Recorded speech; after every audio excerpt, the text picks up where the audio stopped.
Čaute, zdravím vás. Chcel by som vám ukázať ponornú pílu Parkside, s ktorou mám veľmi dobré skúsenosti.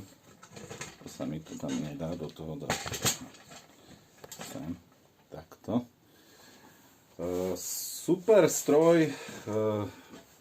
Je to konštrukcia overená od iných výrobcov.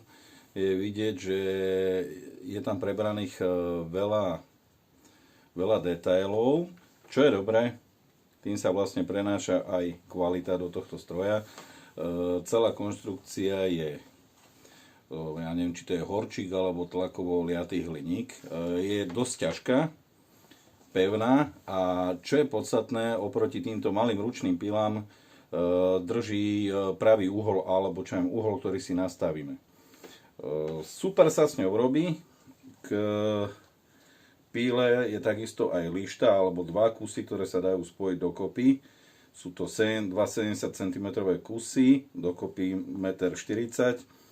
Zo spodu majú také prížové pásiky vlastne na drsnom materiále, aby to dobre držalo bez pomoci upnutia, alebo bez nejakého upnutia, lebo s tým by bol trošku problém, pokiaľ nemáte originálne to svorky, napríklad jak dodáva Festol alebo Dewalt alebo takéto značky.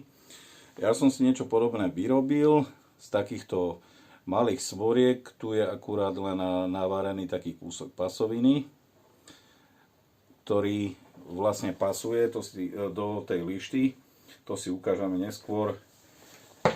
Teraz môžeme skúsiť nejaký ten rez. Chcel by som z preglejky odrezať 2 kusy. Keď máme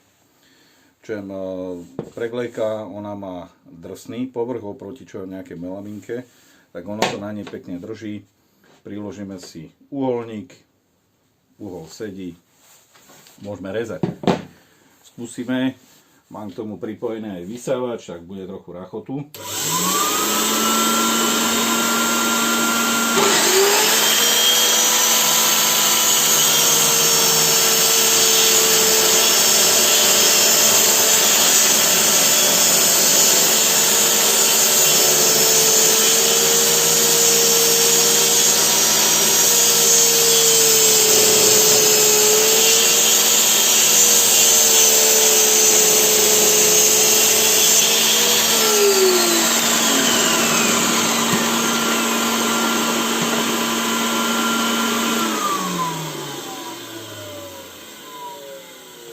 Teraz konkrétne sme rezali 90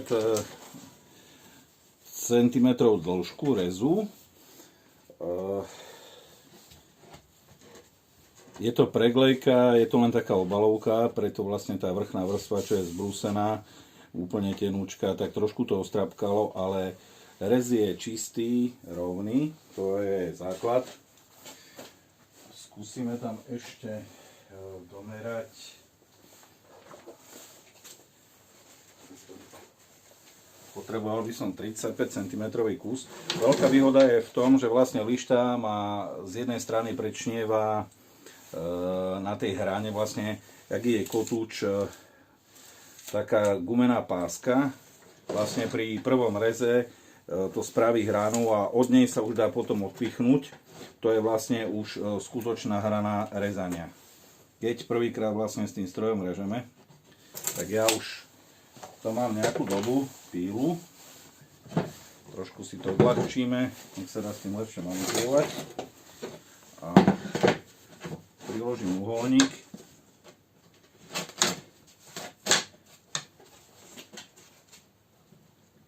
Tak, dobre.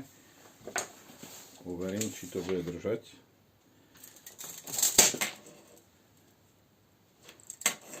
No, tu nemáme presnú rovnú hranu. Tak to prenesieme týmto metrom. A tá lišta nám vlastne funguje ako pravítko. Podľa tých 2 bodov, keď si zalicujeme lištu, tak ona nám aj tak v skutočnosti pôjde tá lišta. Super vec je s tým, netreba to ako pri ostatných, trošku si potiahneme sem. Na tej strane vlastne, kde začíname s rezom, tak tam by mala tá lišta trošku presahovať, akože teraz máme presahu habadí. Dajú sa robiť s tým aj iné finty, že keď potrebujeme rezať dlhší kus jak 1,40 m, tak keď si vlastne vedľa tejto hrany upneme na ten dlhý materiál nejakú dlhú lištu, tak odrežeme tento kus, potom zase presunieme lištu ďalej a dá sa dorezať vlastne do nekonečna stále ísť ďalej, tak potom 1,40 m. Tak dá sa s tým tiež trošku. Odrežeme. Ja tu si musím pridať 2,5 mm, a to mi nevadí. Treba vždycky rátať s tým, že vlastne kotúč reže z tejto strany, tak tu nám ubere zhruba, ja neviem, 2,5 mm, to je, alebo 2 mm pri tomto kotúči. Zapnem vysávač.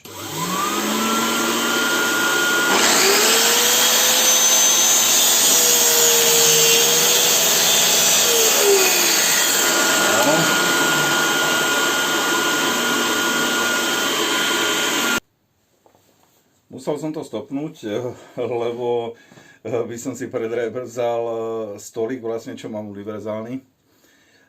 Tak ešte dobre, že ma to napadlo. Treba na to dávať pozor, ináč jednoduchá finta, keď sa režú veľké platne, ja neviem, OSB dosky, alebo preglejky, alebo melamínky, ako na formátovanie na nejaké kusy, tak ľahká finta je poukladať na podlahu, keď máme rovnú podlahu v garáži, buď polystyrén, alebo najlepší je styrodur. Dokonca sa dajú platne kúpiť aj také vlastne z pero a drážka, že nám to pekne do seba zasadne. A nehávame, ja neviem, nejaké 2-3 mm hĺbšie kotúč, vtedy nezničíme nič. Doražujem vlastne to, čo som začal.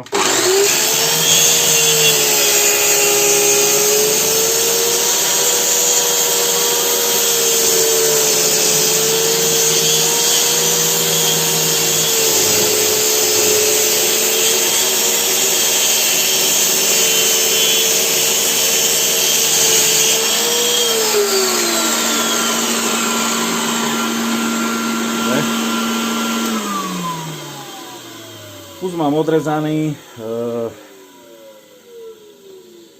je vidieť, že tuto zavadzia tá hadica s tým káblom. Predtým som to riešil, mám to aj video niekde také, kde som použil, môžem to dať dole, obyčajný navíjačik z lustra zo starej lampy, kde mám vyvesené cez takéto klasické oko kábel aj s tou hadicou, vtedy to vôbec nemá žiadnu váhu, neťahá to, neodštiepuje to hrany materiálu, vtedy sa s tým dá dobre robiť. Teraz to mám len pre ukážku rozložené. Toto si môžeme odpojiť.